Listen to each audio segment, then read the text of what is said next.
కొత్త చీపురుని వాడాలంటే కొన్ని రోజుల వరకు పొట్టు రాలిపోతూ చాలా ఇబ్బంది పెట్టేస్తుంది కదా. అలాంటప్పుడు ఈ చిన్న టిప్ ఫాలో అవ్వండి. మనం చీపురు వాడాలనుకున్నప్పుడు ముందుగానే చీపురుని 1 గంట లేదా 2 గంటల పాటు ఎండలో పెట్టుకోవాలి. ఇప్పుడు ఈ ఎండకి చీపురు కొద్దిగా వేడిగా అవుతుంది కదా.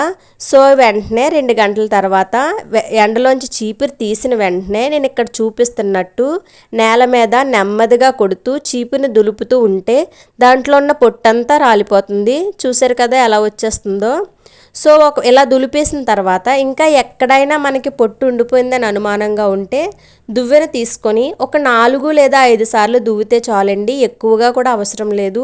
దీనిలో ఎక్కడైనా మిగిలిపోయిన డస్ట్ ఉంటే కిందకి రాలిపోతుంది. చూడండి ఎక్కడైనా ఇలా ఉంటే ఎంత ఈజీగా వచ్చేసిందో.